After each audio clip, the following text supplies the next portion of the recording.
I never dreamt of something like this ever. I wanted to play for India. I wanted to play for a long time, but whatever's unfolded, whatever's happened, there is no chance. Like, I'm in disbelief always. Whenever I look back, I look at myself with my kit bag on my bicycle, like going to practice in the afternoon at 10 years old. From that kid to now, when you enter a ground, is there one thing that has always remained the same? You step onto the field? Yeah, I never get late for practice.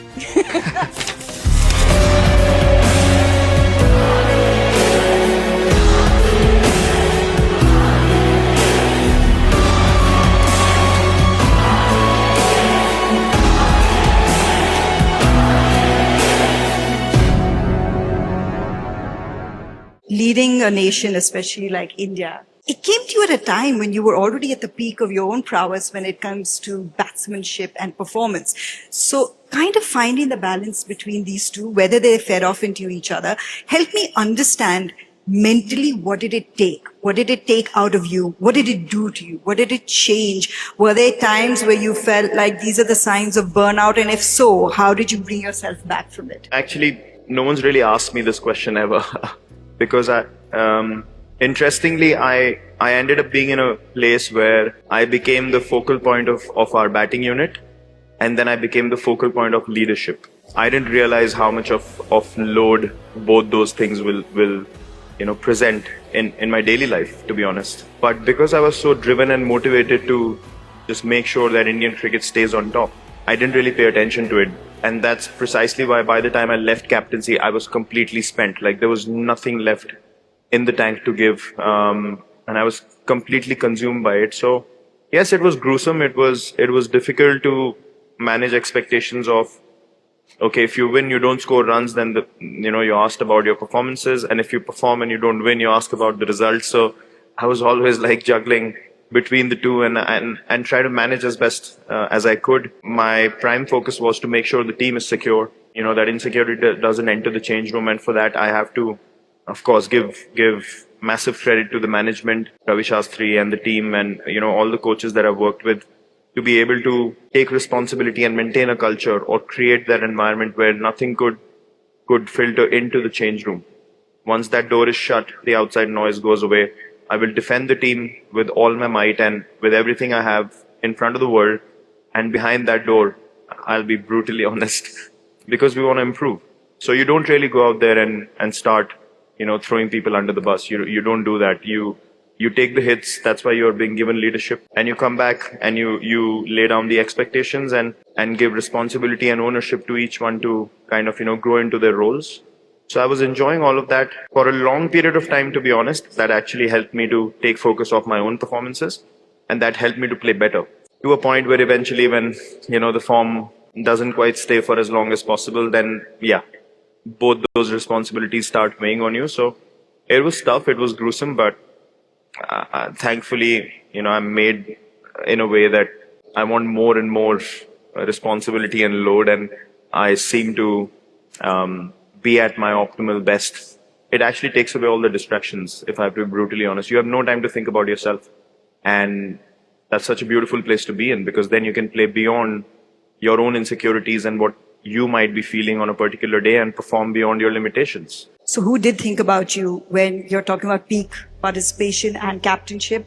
Who thought about you? What was your outlet to just get you through those? We're not talking about a couple of years. We're talking about close to a decade when you were in that phase. In the cricket world, it's very difficult for people to understand. The reason why you're given a leadership role is because people believe that you can take a lot more and you manage. That's why it's more of a managing job than, even coaching. I feel like it's more man management than teaching players how to play. Understanding the people that are playing with you, playing for you, and how to get the best out of them. So you have to constantly be in a space where you're not focused on yourself, as I said. You don't even think about whether someone's going to ask you, are you okay? Like, that thought even doesn't cross your mind. It was still in a space where I was captaining. Only when I left captaincy, I opened up and I shared more, and people, really, like Rahul Bhai and Vikram Rathore, for example. I've said this many times. I had a great run in Test cricket in 2023.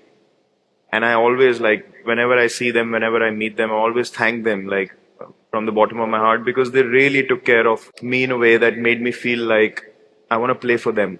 I want to perform. I want to go out there. I want to grind it out. I want to, do the hard work for them because they were so caring and nurturing, and they made me realize what I have done so far, which obviously you can't sit down and think, oh, I've done this and that and I've scored so many runs.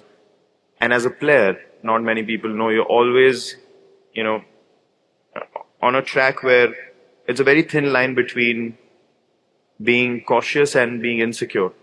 You always feel like you're never good enough. And that's the, imposter syndrome, if I may mention, that we always, like, even if I go to the nets today, I feel like at this stage, like these youngsters are watching. And if I have bad net session, they're going to be like, this is the guy who's been playing for 20 years. So that's always at the back of your mind. Like, you have to keep up with your own standards.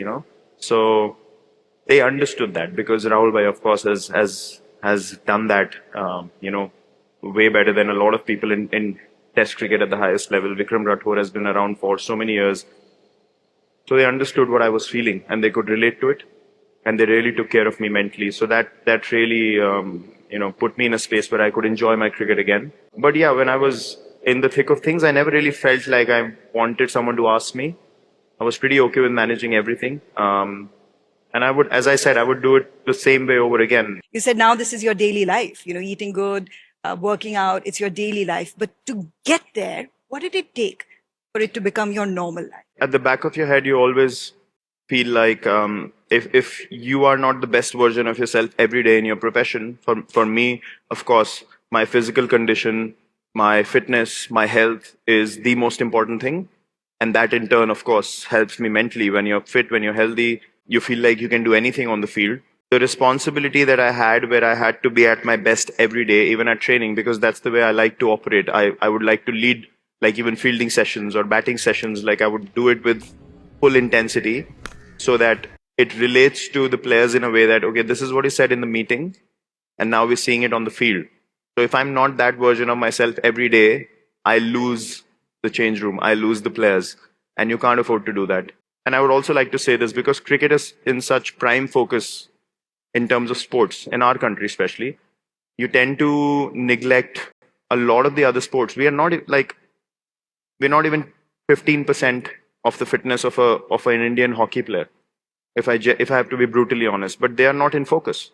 Like, they look at our training, they'll probably laugh, but their sport demands way more. So I don't think it's a thing to be celebrated in a way that you think, oh, this guy is great or whatever. This should be a norm. That's how the culture of the sport goes up.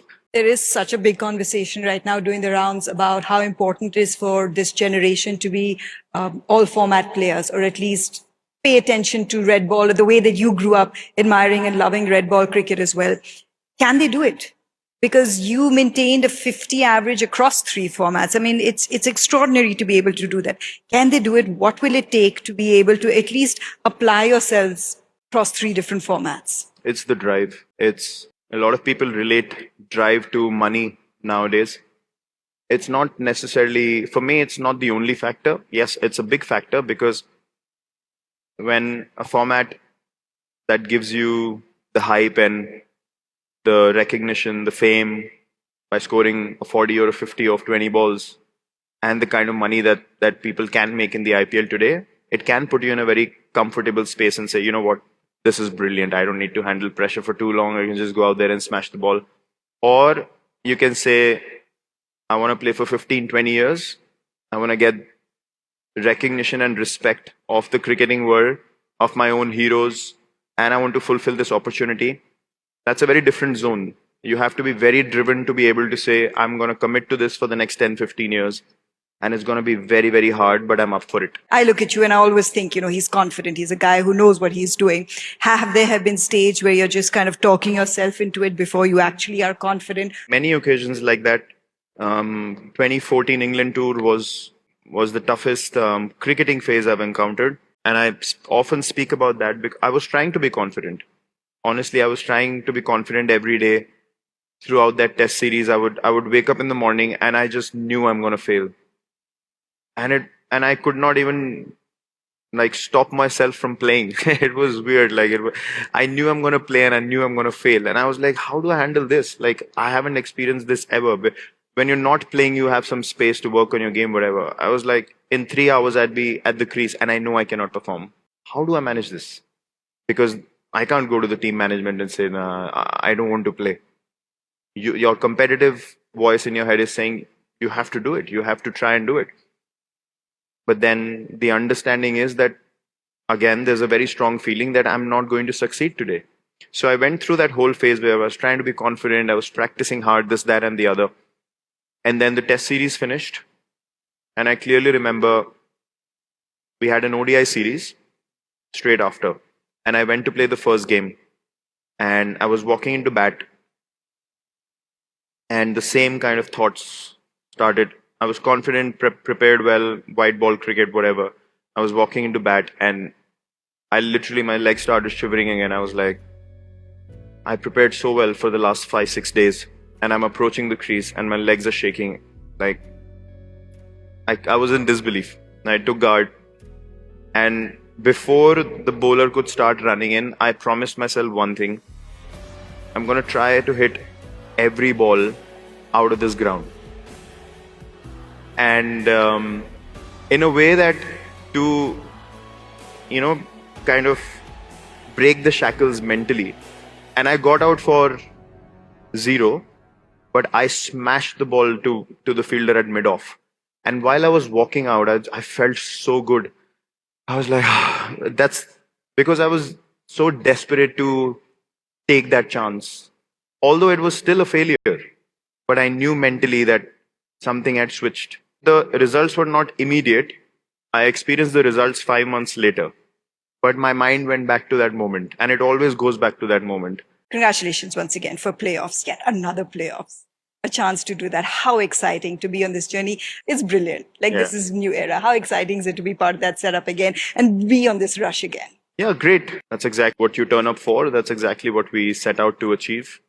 And we've done it. And without any doubt or hesitation at all through the whole journey within the group. We've always maintained our focus on what we can do. And our motto is pretty simple this tournament. The basic tagline is, it's okay. When you win, it's okay. It's part of the job. When you lose, it's okay. On to the next one. So fingers crossed, the team's playing well.